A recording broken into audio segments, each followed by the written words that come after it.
Assalamualaikum sahabat hikmah karomah. Bayangkan, sebuah pasangan muda yang datang ke Makkah, penuh harapan untuk mendapatkan keturunan. Namun, di depan Ka'bah yang suci, mereka melakukan hal tak terduga, menendang seorang anak yatim piatu tanpa mereka tahu siapa dia. Apa yang terjadi setelah itu? Sebuah hukuman yang tak terbayangkan, dan sebuah pelajaran yang mengubah segalanya akan membuat kita takjub dengan kesucian kota Makkah ini. Namun, sebelum cerita ini dimulai, jangan lupa untuk dukung kami dengan like dan subscribe channel Hikmah Karomah, agar kami selalu semangat dalam berbagi cerita menarik lainnya. Bagi yang like dan subscribe ke channel ini, kami doakan semoga dimudahkan segala urusannya, dilapangkan rezekinya, disehatkan badannya, dan dikabulkan segala hajat dunia akhirat oleh Allah Subhanahu wa Ta'ala. Amin ya Robbal Alamin. Mari kita mulai ceritanya. Udara Jakarta pagi itu terasa panas, meski sinar matahari belum sepenuhnya memanjat langit. Di sebuah rumah megah berarsitektur Eropa modern, suara deru mesin mobil sport menyambut kesibukan pagi keluarga Reza dan Dila. Keduanya pasangan muda, kaya raya, dan sangat dikenal di lingkungan elit ibu kota. Bisnis properti yang mereka jalankan berkembang pesat, membuat nama Reza masuk ke daftar pengusaha muda sukses dalam waktu singkat. Namun, satu hal membuat rumah megah itu terasa hampa. Hampir 8 tahun pernikahan, Reza dan Dila belum dikaruniai seorang anak pun. Segala cara telah mereka tempuh. Dari dokter kandungan terbaik dalam dan luar negeri, hingga ritual pengobatan alternatif. Tapi hasilnya tetap nihil. Sayang, gimana kalau kita daftar haji tahun ini? Ucap Dila dengan suara lembut saat sarapan pagi bersama Reza di ruang makan yang luas dan mewah. Siapa tahu, di sana doa kita dikabulkan. Reza menatap istrinya dalam-dalam. Ia mengangguk pelan. Aku juga udah kepikiran soal itu. Aku mau kita buktikan kalau Allah pasti dengar doa kita. Mungkin kita harus lebih dekat ke rumahnya. Rencana pun disusun dengan cepat. Dalam waktu kurang dari 1 bulan, semua berkas keberangkatan telah rampung. Koneksi Reza yang luas membuat mereka mendapat jalur cepat. Mereka akan berangkat haji tahun ini juga, tanpa perlu menunggu bertahun-tahun seperti kebanyakan jamaah. Namun, ada satu hal yang tidak mereka sadari. Niat mereka tidak sepenuhnya murni. Di balik tekad untuk beribadah, terselip harapan pamrih, dan bahkan gengsi. Reza ingin membuktikan pada dunia bahwa ia bisa mendapatkan segalanya, bahkan karunia anak dari Allah. Dila ingin menunjukkan kepada para sahabatnya bahwa dirinya tak hanya cantik dan kaya, tapi juga salehah. Semuanya tampak baik, tapi sesungguhnya rapuh di dalam. Tiba hari keberangkatan. Bandara Soekarno-Hatta menjadi saksi kedatangan pasangan itu yang mengenakan busana haji dengan desain khusus rancangan desainer ternama. Jamaah lain yang melihat mereka tak bisa menahan kekaguman. Beberapa mengambil foto diam-diam. Dila tersenyum, meski mencoba merendah. Dalam hatinya ada rasa bangga yang sulit ditepis. Mereka naik pesawat kelas bisnis, didampingi pembimbing ibadah pribadi. Sesampainya di Makkah, mereka langsung menuju hotel bintang 5 yang hanya berjarak beberapa langkah dari Masjidil Haram. Balkon kamar mereka bahkan langsung menghadap Ka'bah.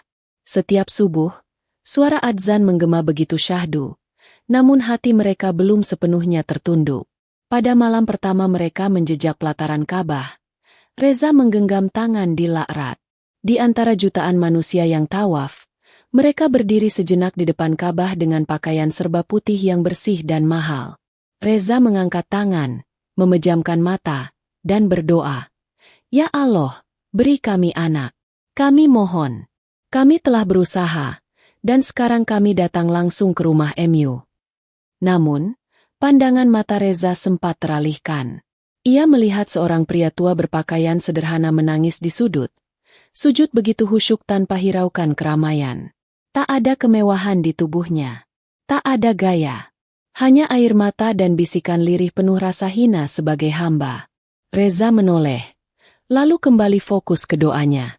Ia merasa bahwa ia telah melakukan bagian terbaiknya. Ia telah sampai ke tanah suci, dan ia percaya Allah pasti memberi balasan sebanding.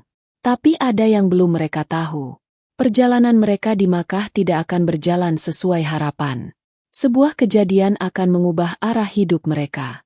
Sebuah langkah kecil yang akan membuka tabir besar tentang hakikat ibadah dan keadilan Allah di muka bumi. Hari kedua di Makkah, matahari belum sepenuhnya tenggelam ketika Reza dan Dila keluar dari hotel mereka. Udara gurun mulai menurunkan panasnya.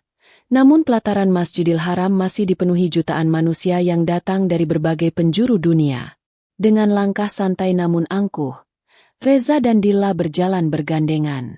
Keduanya mengenakan pakaian putih bersih dari bahan linen premium, lengkap dengan sepatu khusus yang disesuaikan untuk area tawaf. Mereka terlihat mencolok, bukan karena kehusyukan, tapi karena kemewahan dan wibawa yang menyelimuti setiap gerakan mereka. "Aku mau foto dulu sebentar," kata Dila sambil mengeluarkan ponsel dari tas kecilnya. Ia mengarahkan kamera ke arah Ka'bah dan mengambil beberapa potret dirinya dan Reza, sambil sesekali membetulkan posisi jilbab agar tetap sempurna. Di saat yang sama, tak jauh dari mereka, seorang anak laki-laki tampak berjalan perlahan. Bajunya kumal, wajahnya sedikit berdebu, namun matanya jernih dan penuh harap.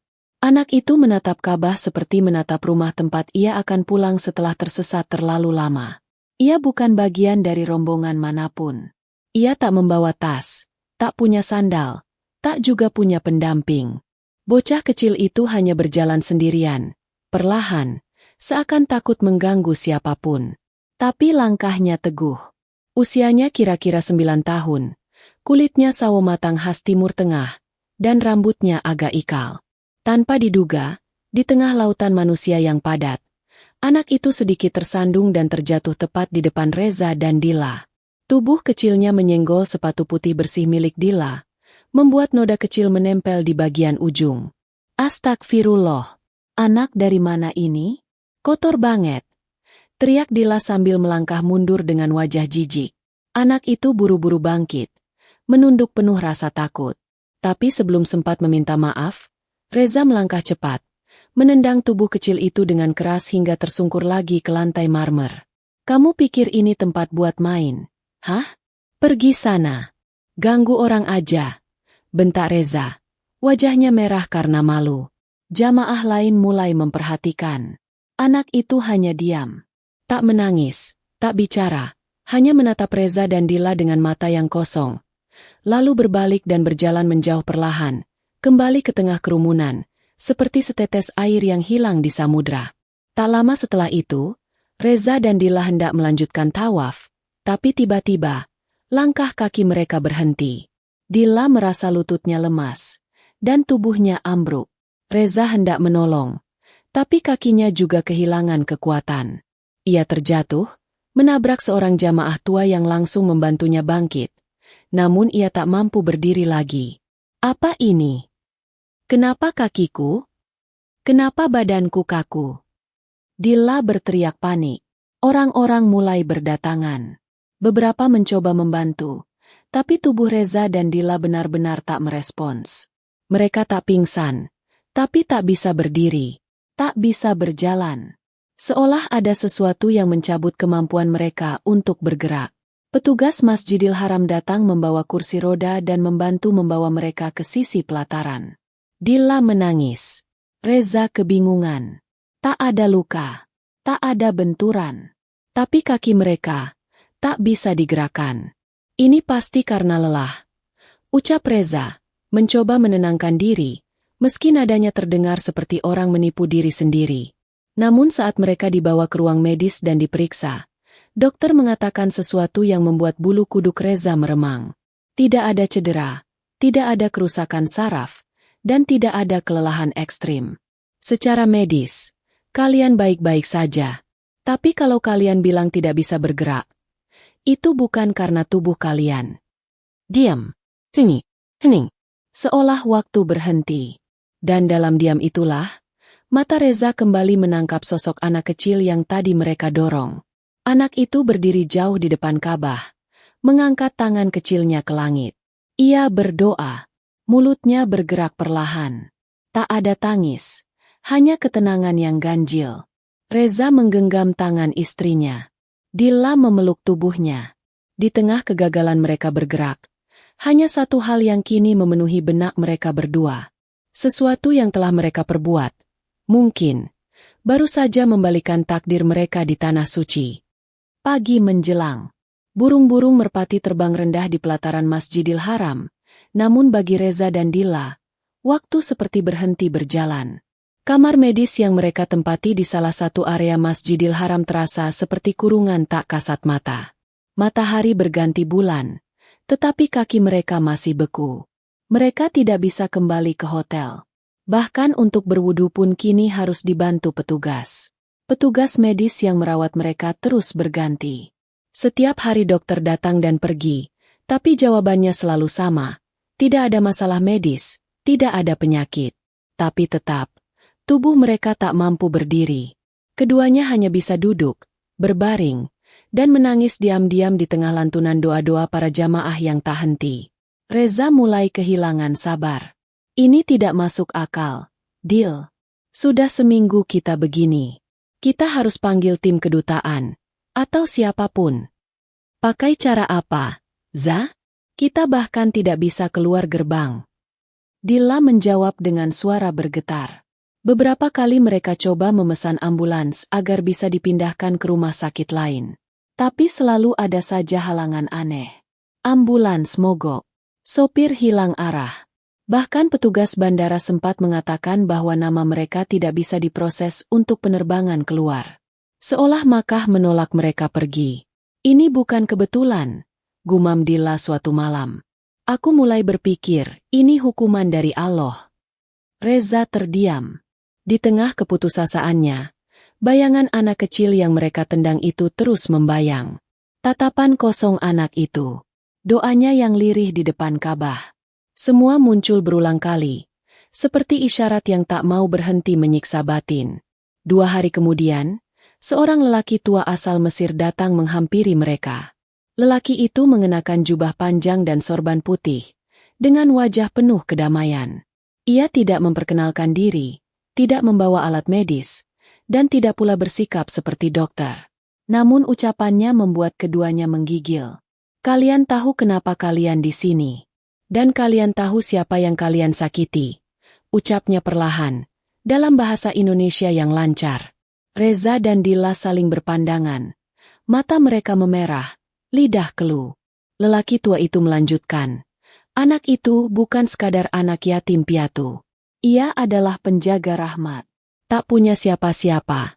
Tapi Allah menjaganya.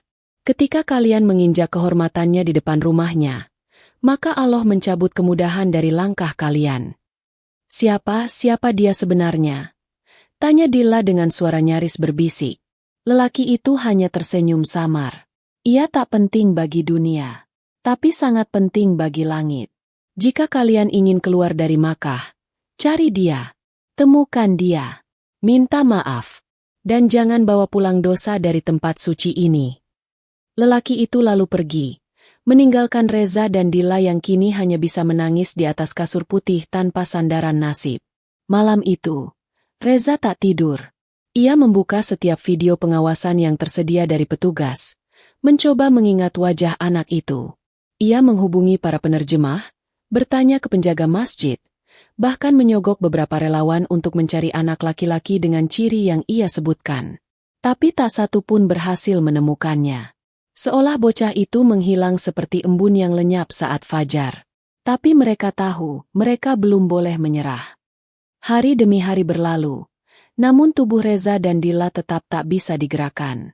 Para petugas masjid mulai mengenal mereka, menyapa dengan hormat. Namun tak satu pun dari mereka bisa membantu menemukan anak kecil yang mereka cari. Dalam deretan wajah-wajah yang datang dan pergi di pelataran Masjidil Haram, tak ada satupun yang mirip dengan bocah yatim piatu itu. Reza tak menyerah. Ia memohon kepada para relawan dari berbagai negara, memperlihatkan sketsa wajah anak itu yang dibuat seorang pelukis jalanan asal Yaman. Dalam sketsa itu, mata anak itu digambarkan seperti menyimpan laut kesedihan yang dalam, dan senyumnya nyaris tak pernah hadir. Aku tahu anak ini, ucap seorang bocah penjajah air zam-zam di luar kompleks masjid, beberapa hari kemudian. Suaranya pelan, namun cukup untuk menghidupkan kembali semangat yang hampir padam. Reza memaksa tubuhnya untuk duduk lebih tegak, meski rasa nyeri menjalar dari pinggang ke kakinya. Kamu tahu di mana dia sekarang? Anak penjajah itu mengangguk ragu. Kadang dia tidur di belakang toko-toko dekat Bab Al-Fahd. Kadang di lorong samping madrasah tua. Tapi dia jarang bicara dengan siapapun. Dengan bantuan petugas, Reza dan Dila pun diangkut dengan kursi roda menuju area yang dimaksud. Malam itu kota Makkah terasa lebih dingin dari biasanya, dan suasana lebih sunyi dari sebelumnya. Jalan-jalan kecil yang menghubungkan toko-toko dan lorong-lorong gelap menampakkan wajah lain dari Makkah, sisi yang jarang disadari oleh para jamaah kaya dari berbagai negara. Di balik toko kain tua, mereka menemukan sekelompok anak jalanan yang sedang berbagi sepotong roti. Bocah yang dicari tak ada di sana, namun seorang dari mereka menunjuk ke arah tangga sempit di belakang bangunan. Dia suka duduk di sana, memandangi menara Masjidil Haram dari kejauhan, ucapnya sambil menggigit roti kering. Dengan tertatih, Reza meminta untuk didorong ke arah tangga tersebut. Di ujungnya, ada sebuah tempat lapang berlantai beton kasar. Di sana, angin malam berhembus perlahan membawa aroma rempah dari toko sekitar. Dan disitulah mereka melihatnya. Bocah itu sedang duduk bersila, mengenakan jubah putih kumal. Matanya menatap ke arah Ka'bah yang bersinar dari kejauhan. Cahaya bulan menyorot wajahnya yang pucat namun tenang. Seolah tak pernah tahu bahwa dirinya telah menjadi alasan dua orang dewasa tak bisa berjalan. Dila menutup mulutnya menahan isak. Air matanya mengalir deras. Itu dia. Allah, itu dia. Reza menarik napas panjang. Dek, maaf, kami minta maaf. Namun anak itu tidak menoleh. Ia hanya terus menatap Ka'bah, seolah pembicaraan mereka bukan hal yang penting. Petugas yang menemani mencoba mendekat dan menyapa. Namun bocah itu berdiri perlahan lalu berbalik arah, meninggalkan tempat itu tanpa sepatah kata pun. Dila ingin mengejarnya, namun tubuhnya tak mampu. Reza hanya bisa terdiam, menatap punggung kecil yang semakin menjauh, seperti harapan yang nyaris padam. Namun malam itu, mimpi Reza berbeda dari sebelumnya. Ia bermimpi melihat anak itu berjalan ke arahnya, membawa sepotong roti hangat, dan berkata dengan lirih, "Jika kalian sungguh tulus, buktikan dengan perbuatan bukan hanya kata." Esoknya, mereka tahu permintaan maaf belum cukup. Pagi itu matahari Makkah bersinar hangat, namun hati Reza dan Dila masih dilingkupi kabut penyesalan. Mereka merasa telah menemukan bocah itu, namun belum benar-benar mendapatkan maafnya. Ucapan saja tidak cukup, dan mimpi Reza semalam seolah menjadi petunjuk. Maaf sejati adalah tindakan, bukan sekadar permohonan. Mereka pun mengambil keputusan besar. Dengan sisa tabungan yang mereka miliki, Reza menghubungi salah satu pengurus lembaga sosial lokal yang kerap membantu anak-anak yatim piatu di sekitar Masjidil Haram. Ia meminta bantuan untuk mencari anak-anak yatim sebanyak mungkin. "Kami ingin bersedekah," ucap Reza dengan suara penuh getar. "Kami ingin memberi makan mereka, memakaikan mereka pakaian baru, membahagiakan mereka sebanyak 100 anak." Pengurus itu sempat terdiam. "Itu jumlah yang besar. Apa kalian yakin?" "Kami tidak punya pilihan lain. Kami tidak ingin keluar dari kota suci ini membawa dosa yang belum dibersihkan," jawab Dila, matanya sembab namun mantap. 3 hari berikutnya menjadi hari-hari tersibuk dalam hidup mereka. Meski tubuh mereka lumpuh, hati mereka bergerak cepat. Dari kursi roda, mereka mengatur pembelian pakaian baru, sandal, buku-buku sekolah, hingga makanan dan mainan. Para relawan bekerja siang malam untuk menghubungi anak-anak dari berbagai sudut Makkah, mulai dari gang sempit hingga rumah-rumah penampungan. Hari yang ditunggu pun tiba. Di pelataran sebuah madrasah tua tak jauh dari Masjidil Haram, 100 anak yatim duduk rapi, sebagian malu-malu, sebagian memandang heran. Mereka menerima bingkisan satu persatu. Reza dan Dila berada di tengah ruangan, diapit oleh relawan dan pengurus yayasan. Senyum anak-anak itu mulai bermunculan, satu persatu, seperti bunga kecil yang mekar di padang pasir. Namun Reza dan Dila tidak melihat bocah yang mereka cari. Sampai akhirnya, di ujung barisan, seorang anak masuk perlahan, Dengan langkah ringan dan mata teduh yang pernah menghantui mimpi mereka. Ia mengenakan pakaian sederhana, dan di tangannya tergenggam sebuah tas kecil berisi roti. Dilla menahan napas. Reza menggenggam lututnya kuat-kuat. Bocah itu berjalan pelan ke arah mereka. Kali ini ia menatap langsung ke mata Dilla, lalu ke Reza. Tidak ada amarah di sana. Tidak juga senyum. Hanya ketenangan. Bocah itu mendekat, dan tanpa sepatah kata, ia meletakkan potongan roti itu di pangkuan Dilla. Lalu ia menunduk pelan, seolah mengucapkan salam dalam diam. Setelah itu, ia membalikkan badan, dan pergi. Dan pada detik itu juga, Reza merasa ada yang aneh. Tubuhnya mulai hangat. Kakinya yang selama ini dingin dan tak bisa digerakkan mulai terasa geli. Dilla pun merasakan hal serupa. Mereka saling menatap, dan perlahan, sangat perlahan, jari kaki mereka mulai bisa digerakkan. Petugas medis yang ada di sana langsung panik, lalu memeriksa mereka. Para relawan bersorak kecil. Anak-anak tertawa. Namun Reza dan Dilla tahu, mereka belum sepenuhnya pulih. Mereka masih lumpuh. Tapi hati mereka seperti baru saja dilepaskan dari rantai panjang dosa dan penyesalan. Dan pada saat itu pula, tiket mereka untuk kembali ke Indonesia yang selama ini tertahan tiba-tiba bisa diproses dalam waktu kurang dari sehari. Bandara Internasional King Abdulaziz sore itu dipenuhi oleh gelombang jamaah yang hendak kembali ke tanah air masing-masing. Namun suasana berbeda tampak di sudut ruang tunggu. Seorang pria dan wanita dalam kursi roda menarik perhatian banyak orang, bukan karena kondisi fisik mereka, tapi karena wajah mereka yang dipenuhi cahaya ketenangan yang tak biasa. Reza dan Dilla, pasangan muda yang lumpuh sejak insiden di depan Ka'bah, akhirnya mendapat izin pulang ke Indonesia setelah sempat terjebak di kota suci selama berbulan-bulan. Kejadian tak biasa tentang mereka mulai menyebar di kalangan para jamaah, membuat banyak orang menatap mereka dengan penuh rasa ingin tahu. Tak sedikit yang menghampiri, mengucap doa dan menyalami mereka. Namun, Reza dan Dilla hanya membalas dengan senyum dan ucapan syukur yang lirih. Bagi mereka, sorotan orang tak lagi penting.